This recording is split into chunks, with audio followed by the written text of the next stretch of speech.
Hello friends, welcome to my channel. Friends, నేను ఈరోజు ఎవరి గురించి మాట్లాడాలి అనుకుంటున్నానో మీకు థంబ్నెయిల్ చూస్తే తెలిసిపోయి ఉంటుంది కదా.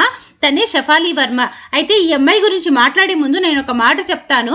క్రికెట్లో ఎంత హార్డ్ వర్క్, ఎంత టాలెంట్ ఉన్నా కూడా ఎంతో కొంత మనకి లక్ అనేది సపోర్ట్ చెయ్యాలి. ఒకవేళ లక్ అనేది సపోర్ట్ చెయ్యకపోతే మనం ఎంత కష్టపడి ఎంత టాలెంట్తో మనం స్కోర్ చేసినా కూడా ఒక్కొక్కసారి స్క్వాడ్లో మనకి అవకాశాలు అనేవి కోల్పోతూ ఉంటాము. అలాగే ఈ షఫాలి వర్మకు కూడా ఇదే పరిస్థితి ఎదురైంది.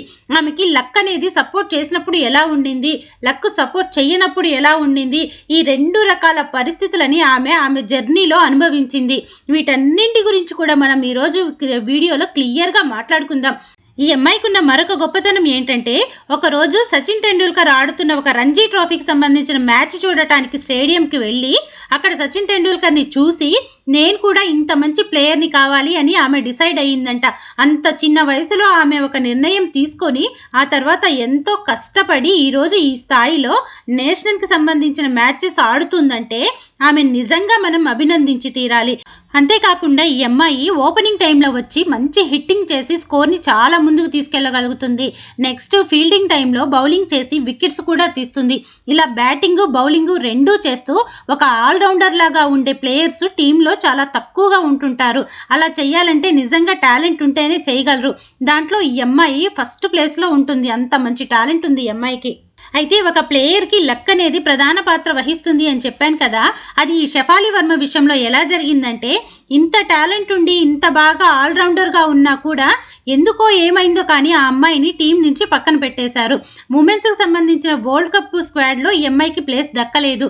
ఈ అమ్మాయి ప్లేస్లో ఓపెనర్గా ప్రతికా రావాలనే ఒక ప్లేయర్ని తీసుకొచ్చారు. కానీ ఆ అమ్మాయి కూడా చాలా టాలెంట్ ఉన్న ప్లేయర్. ఎంత బాగా ఆడుతుందంటే అసలు హిట్టింగ్ చేస్తుంది, భలే చేస్తుంది.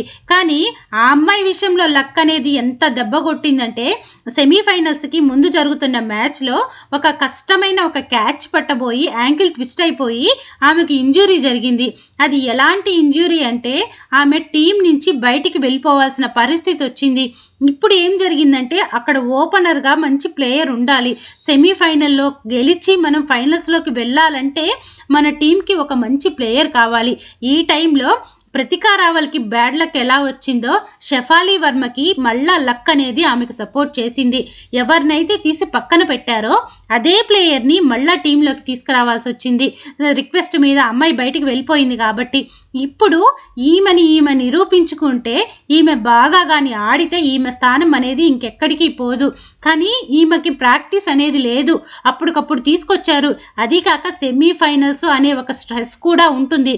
ఆ టైంలో షఫాలి వర్మ కొంచెం అటు ఇటు అయ్యింది.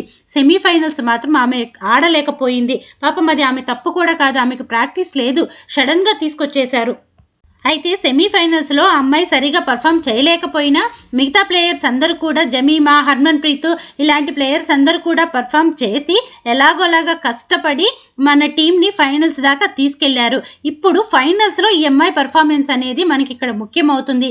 ఇక్కడ కానీ ఈమె సరిగా పర్ఫార్మెన్స్ చెయ్యకపోతే తర్వాత ఫ్యూచర్లో కూడా ఈ అమ్మాయికి ఇబ్బంది అయిపోయేది అమ్మాయి ప్లేస్కి.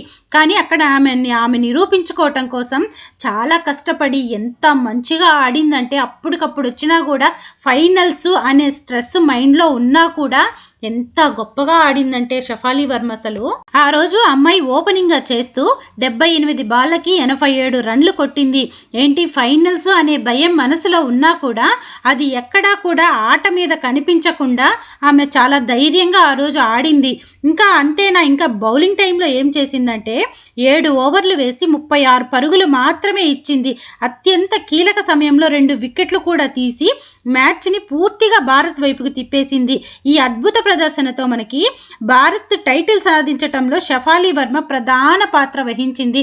ఈ మ్యాచ్ అయిపోయిన తర్వాత అమ్మాయి మాట్లాడుతూ, ఈ టీంలో నాకు స్థానం దక్కకపోయినా కూడా కనీసం ఫైనల్స్లో అయినా కూడా నాకు ఆడే అవకాశం వచ్చి ఉమెన్స్ మొట్టమొదటిసారి వరల్డ్ కప్ గెలవటంలో నేను భాగమైనందుకు నాకు చాలా సంతోషంగా ఉందని ఆమె ఎంతో ఆనందంగా వ్యక్తం చేసింది ఆమె భావన అనేది. మరొక విషయం ఏంటంటే, నవంబర్ నెలకు గాను మహిళల విభాగంలో ప్లేయర్ ఆఫ్ ద మంత్ అవార్డును కూడా ఈ షఫాలి వర్మకి ఇవ్వటం జరిగింది. అది చాలా బాగా అనిపించింది నాకైతే. ఈ విధంగా షఫాలి వర్మ వరల్డ్ కప్ ఫైనల్స్లో ఆడిన ఆట వలన ఆమె స్థానం అనేది ఎక్కడికి పోకుండా అలా ఫిక్స్ అయిపోయింది. అయితే ఈ మధ్య రీసెంట్గా జరుగుతుంది కదా ఇండియా వర్సెస్ శ్రీలంక మ్యాచ్లు, ఆ మ్యాచెస్లో 3 మ్యాచెస్ అయిపోయినాయి. 5 మ్యాచ్లు ఉన్నాయి T20 మ్యాచ్లు. అయితే మన ఇండియా వాళ్ళు సక్సెస్ఫుల్గా 3కి 3 గెలిచేశారు. 3-0 సిరీస్ తోటి ఆల్మోస్ట్ మనోళ్ళు గెలిచినట్టే. ఇంకా 2 మ్యాచ్లు కూడా కేవలం ఫార్మాలిటీ కోసం ఆడే మ్యాచెసే. ఈ మ్యాచెస్లో కూడా అమ్మాయి ఫస్ట్ మ్యాచ్లో కేవలం 9 రన్సే కొట్టింది. తర్వాత సెకండ్ థర్డ్ మ్యాచ్లో ఆడింది. అసలు ఆ అమ్మాయి ఆట నెక్స్ట్ లెవెల్. మరొకసారి ఆ అమ్మాయి టాలెంట్ ఏంటి అనేది ఈ మ్యాచెస్లో కనిపించింది. అంత గొప్పగా ఆడింది. ఇంకా ఇండియా వర్సెస్ శ్రీలంకకి సంబంధించిన సెకండ్ మ్యాచ్లో 34 బాళ్ళకి 69 రన్లు కొట్టింది. ఇంకా థర్డ్ మ్యాచ్లో నిన్ననే జరిగింది కదా రీసెంట్గా, 42 బాళ్ళకి 79 రన్లు కొట్టింది. అసలు ఎంత బాగా హిట్ చేస్తుందంటే ఈ అమ్మాయి 4లు 6లు ఈజీగా ఊరక అలా దారి చూపిస్తే బాల్ వెళ్ళిపోతుందా అన్నట్లు అంత మంచిగా కొడుతుంది. అయితే ఈ షెఫాలి వర్మకు సంబంధించిన జర్నీ గురించి ఒక్క మాటలో చెప్పాలంటే ఆమె జర్నీ అనేది ఒక పడిలేచిన కెరటం లాంటిది. ఈ మాట ఎందుకంటున్నానంటే ఆమె జర్నీలో చాలా అప్స్ ఉన్నాయి, డౌన్స్ ఉన్నాయి. కానీ వాటన్నింటినీ కూడా ఆమె ఛేదించి ఎక్కడైతే ఆమె స్థానాన్ని కోల్పోయిందో తిరిగి అక్కడే ఆమె టాలెంట్ తోటి, ఆమె కష్టంతో, కొంత లక్ అనేది కూడా సపోర్ట్ చేయటం వల్ల తిరిగి ఆమె స్థానాన్ని ఎవ్వరూ తీసుకోలేరు అనే విధంగా ఆమె ఈరోజు ఆట ఆడి ప్రపంచానికి చూపించింది.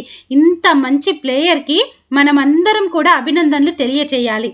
అయితే ఈ క్రికెట్కి సంబంధించిన ప్లేయర్స్లో ఆడవాళ్ళైనా మగవాళ్ళైనా ఎవరి గురించి అయినా కూడా ప్లేయర్స్ అనేవాళ్ళు ఎప్పుడూ కన్సిస్టెన్స్గా ఒకేలాగా ప్రతి మ్యాచ్ అయితే ఆడలేరు.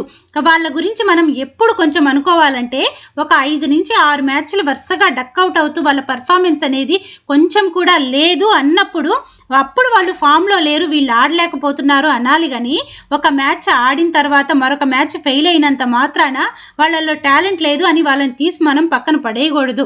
ఇప్పుడు ఎగ్జాంపుల్కి వేస్తే షెఫాలి వర్మ అంతే, ఫస్ట్ మ్యాచ్ ఆడలా, సెకండ్ మ్యాచ్ థర్డ్ మ్యాచ్ బాగా పర్ఫామ్ చేసింది. అలాగే జమీమా కూడా ఫస్ట్ మ్యాచ్ 70 కొట్టింది, నెక్స్ట్ మ్యాచ్ 25 కొట్టింది. నిన్న కొంచెం తడబడింది, మేబీ తర్వాత మ్యాచ్ ఆడొచ్చు. అట్లా ఒక మ్యాచ్ అటో ఇటుగా అవుతుంటే మనం నెగిటివ్గా తీసుకోకూడదు. అంతెందుకు రీసెంట్గా India versus south Africa match జరిగింది కదా మెన్స్కి సంబంధించి, దాంట్లో శుభ్మన్ గిల్ కంటిన్యూస్గా అతని ఫామ్ కోల్పోయి ఫెయిల్ అవుతూనే ఉన్నాడు. అయినా అతన్ని తీసుకొస్తున్నారు కాబట్టే మనం క్వశ్చన్ చేశాము గౌతమ్ గంభీర్ని. అదేవిధంగా తిలక్ వర్మ కానీ లేకపోతే శివం దూబే వీళ్ళందరూ ఒకటి ఆడుతున్నారు, ఒకటి ఆడలేకపోతున్నారు. అప్పుడు వాళ్ళని గురించి మనం ఎప్పుడూ క్వశ్చన్ చేయలేదు, నెగిటివ్గా మాట్లాడలేదు. ఎందుకంటే వాళ్ళు ఆడగలుగుతున్నారు. ఎక్కడో ఒకటి అరా మ్యాచ్ అనేది కొంచెం అటు ఇటు అవుతుంది. మనం ప్లేయర్స్ విషయంలో అలా ఆలోచించాలి కానీ ఒక మ్యాచ్ కొట్టలేదు కదా అని చెప్పి వాళ్ళ గురించి, వాళ్ళ టాలెంట్ గురించి మనం రాంగ్గా మాట్లాడకూడదు. ఇంకా ఫైనల్గా షెఫాలి వర్మ గురించి ఈరోజు నేను చేసిన ఈ వీడియో కనుక మీకు నచ్చినట్లయితే మీ అభిప్రాయాన్ని కామెంట్ సెక్షన్లో తెలియచేయండి. అలాగే నా వీడియోకి ఒక లైక్, హైప్ చేసి నాకు సపోర్ట్ చేయండి. ఇంకా మన ఛానల్ అవన్నీ మీరు మిస్ అవ్వకుండా చూడాలి అంటే మన ఛానల్ని సబ్స్క్రైబ్ చేసుకొని నన్ను సపోర్ట్ చేయండి. Thank you friends.